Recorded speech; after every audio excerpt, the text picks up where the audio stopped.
sagesse. Le sage est retiré dans sa petite ville, délivré des bavards et des sots, Tourbéville. Il s'est dit, en voyant le monde, allons-nous-en, comme il fut jadis mon soldat, bon artisan, que ses actions furent une prière, sans nulle défaillance il regarde en arrière, et loin des appétits hagards et furieux, il écoute venir l'instant mystérieux. Sitôt que l'aube rose est au ciel apparue, il fume à sa fenêtre ouverte sur la rue. Il voit passer d'abord les ânes des âniers, puis les femmes portant du fruit dans leur panier. Puis, il va faire un tour bien long, dans la campagne.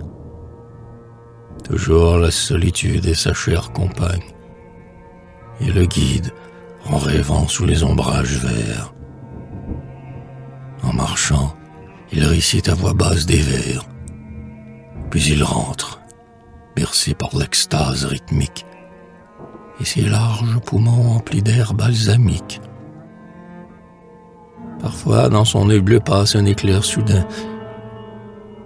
Au milieu des rosiers de son petit jardin, il s'enivre du vent qui murmure et qui pleure. Il écoute là-bas chaque mare sonner l'heure. Il se repose à l'ombre épaisse d'un tilleul, et son livre à la main, pensif, car il est seul. Il songe, il boit le vin farouche de l'histoire.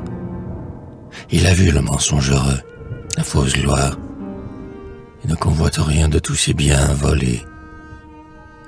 Sa femme et ses enfants, chers spectres envolés, seront toujours vivants en lui, mais il soupire.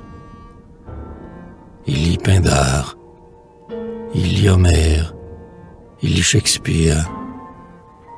Le malheur chez lui trouve un assuré secours. Il sait que les désirs et les espoirs sont courts.